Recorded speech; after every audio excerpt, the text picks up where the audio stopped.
क्या तरक्की की भूख इतनी बड़ी हो सकती है कि अपनी ही माँ शर्मिंदगी लगने लगे?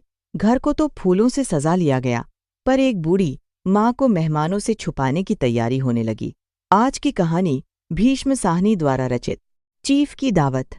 मिस्टर श्यामनाथ के घर आज उनके अमेरिकी बॉस आने वाले थे।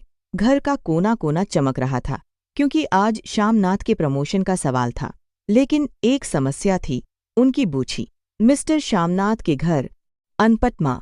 श्यामनाथ को डर था कि माँ का देहातीपन साहब के सामने उनकी इमेज खराब न कर दे। माँ को सख्त हिदायत दी गई, जब साहब आए तो चुपचाप अपनी कोठरी में चली जाना, और देखो, सो मत जाना, तुम्हारे खर्राटे साहब को सुनाई नहीं देने चाहिए। माँ ने चुपचाप सिर झुका लिया। वह अपने ही बेटे के घर में एक फालतू सामान्य बन गई थी। रात को जब साहब बरामदे से गुजरे तो उन्होंने माँ को सोते हुए देख लिया। श्यामनाथ का चेहरा गुस्से से लाल हो गया। उन्होंने शर्मिंदगी में माँ को जगाया, लेकिन साहब को माँ की सादगी और उनके हाथ की बनी फुलकारी पसंद आ गई। साहब ने माँ से अपने लिए भी एक फुलकारी बनाने को कहा। मेहमानों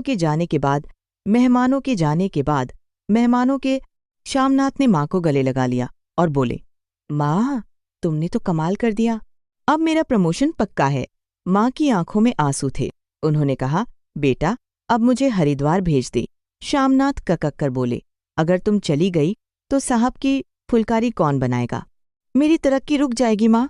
माँ फिर चुप हो गई। अपने बेटे की सफलता के लिए वह बूढ़ी माँ अपनी धुंधली आंखों से फिर सुई धागा उठाने को तैयार हो गई। सफलता की इस अंधी दौड़ में दार के इस एक, हम अक्सर उन जैज़ों को ही काट देते हैं जिन्होंने हमें खरा किया था।